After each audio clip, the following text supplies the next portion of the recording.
Friends, today we are going to discuss about second application of Gauss theorem, and it is nothing but electric field intensity due to an infinitely long straight charge wire. In other words, we can say that electric field intensity at a point just outside a charged cylinder. For the same purpose, let me draw diagram. The diagram consisting of charged wire. Let me take wire. Here a wire in a cylindrical form. This is enlarged copy of wire. This wire is charged. Suppose Q charges are distributed per unit length. Q charges distributed per unit length, and we have already studied that charge per unit length is nothing but linear charge density. That's why linear charge density, linear charge density, it is represented with the symbol lambda. It is equal to charge per unit length. From this formula, charge can be written as lambda into L, where lambda is the linear charge density and L is the length of a cylinder. This is the axis of cylinder. We imagine R is the radius of cylinder or this wire. Or to find out electric field intensity, and therefore let me imagine point P, which is at a distance R from axis of cylinder. Let me take that distance is equal to small r.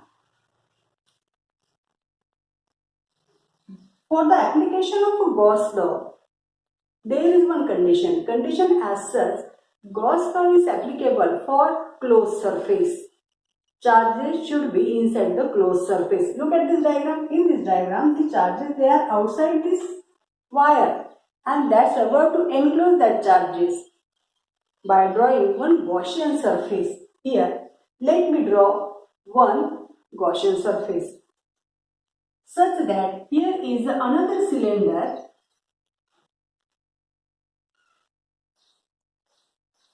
Let me draw here one Gaussian surface or a coaxial cylinder.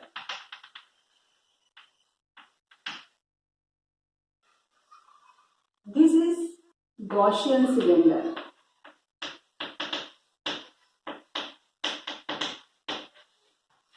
One imaginary surface which is drawn around this charged cylinder such that this P point is situated over that Gaussian surface. For this curved surface, electric field intensity is same and it is directed radially outward. That's why at the point P, electric field intensity is acting radially outward. Imagine this P point is situated over small surface area ds. At this point P, electric field intensity is acting radially outward, and this area vector is also acting in the same direction. Here, theta is equal to 0. Therefore, cos theta, it is equal to 1. This is the direction of electric field intensity. This is the direction of area vector, and that's why angle between them is 0. Therefore, cos theta is equal to 1, because cos 0 is equal to 1. For this curved surface, electric field intensity which is directed outward and it having the value same, this electric field intensity is not active over the top of this Gaussian surface or the bottom of the Gaussian surface. There is equal to 0. But for this curved surface, electric field intensity, it is radially outward. For the solution of this application, we have to apply only 2 or 3 steps. First step is we have to apply Gauss law. Then second step is according to the formula we have to solve the flux. And step number 3 is we have to equate both equations. Now let us solve quickly. According to Gauss theorem,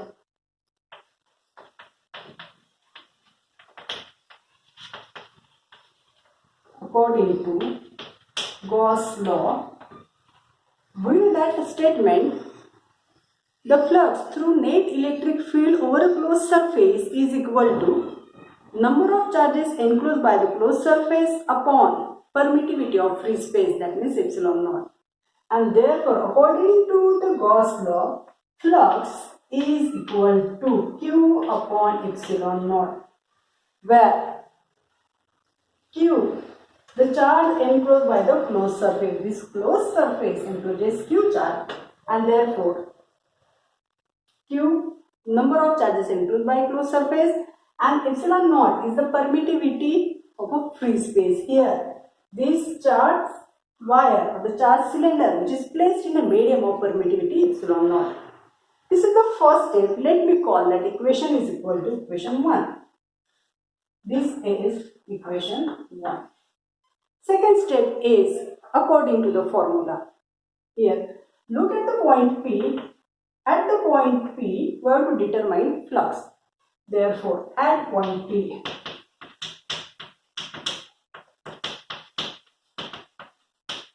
flux can be written as, we know that this is nothing but very small surface area on which this P point is situated, and from this small surface area only few number of lines or forces they passing through it, and that's why very small flux is there. The small flux written as d phi, it is equal to, we know that the flux can be written as it is equal to E dot ds, and it can be written is equal to E ds cos theta. We have to consider cos theta component of that area vector. But here theta is equal to 0, that's why cos 0, that means cos theta is equal to 1, and it can be written as is equal to E ds only. This is d phi written as E ds. But our aim is to find out electric field intensity due to this whole surface, due to this Gaussian surface, due to ds. We have to solve total flux due to this whole Gaussian surface. That means we have to add all such d phi for each and every surface, and that's why total flux phi is equal to integration of all such d phi over the closed surface. Total flux phi is equal to integration over the closed surface. We have to go and adding all such d phi for this curved surface, and is equal to, well, that value of d phi is equal to E ds.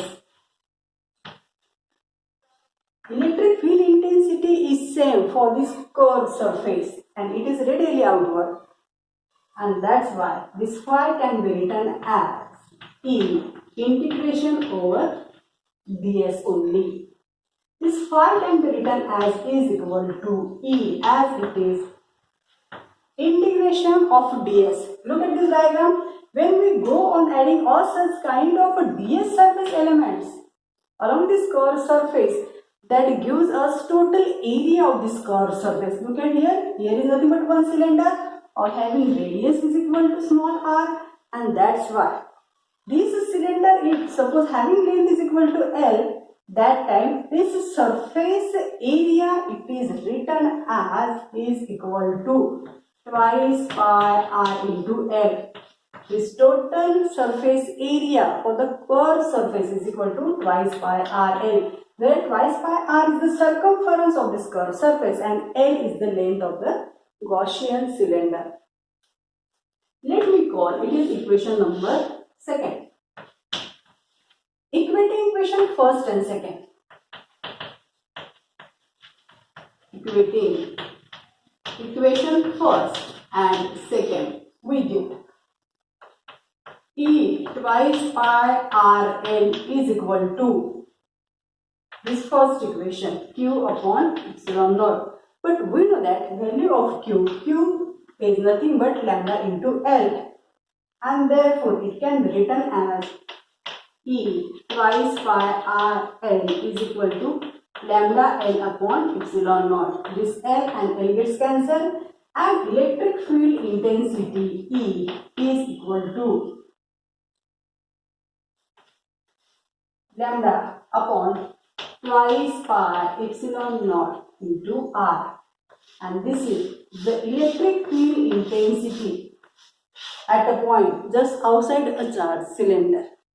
If this cylinder consisting of positive charges, then the electric field intensity radially outward, and if this cylinder consisting of negative charges, then the electric field intensity is toward the cylinder. In this way, we can solve the second application of Gauss law.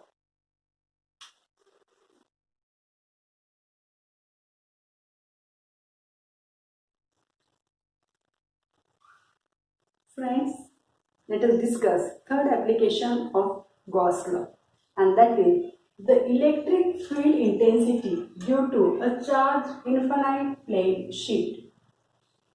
This is the third application for the determination of electric field intensity due to infinitely long plane sheet and it is charged. Let me draw a diagram first.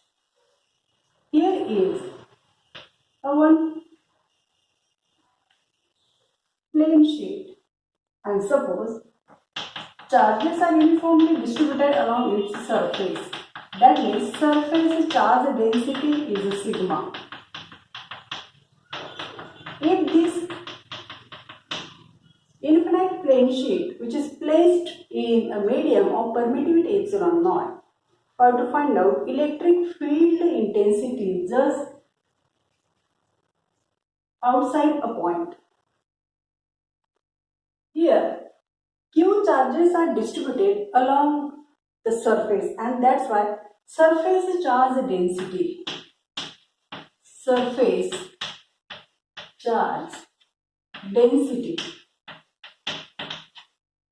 sigma is equal to number of charge distributed per unit area, and therefore this Q can be written as sigma into A.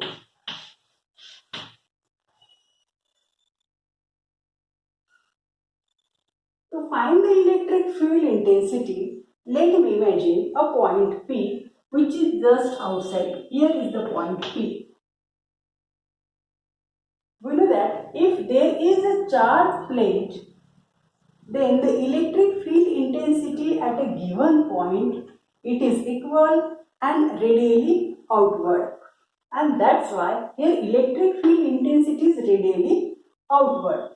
Let me draw here one Gaussian surface such that this P point is enclosed. Imagine very small surface area, cross-section is A, and here is one Gaussian cylinder. And to the back of this, here is the point P dash.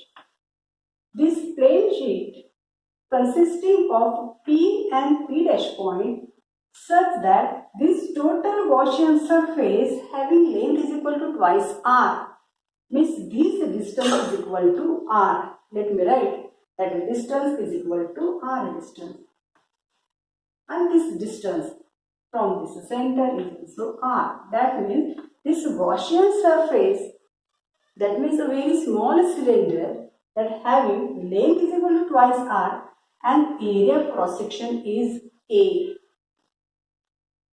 We know that when we have to solve the application of Gauss theorem, we have to apply only 2 or 3 steps. First of all, we have to apply Gauss theorem. Secondly, we have to apply the formula for the closed surface and then equate them. According to Gauss theorem,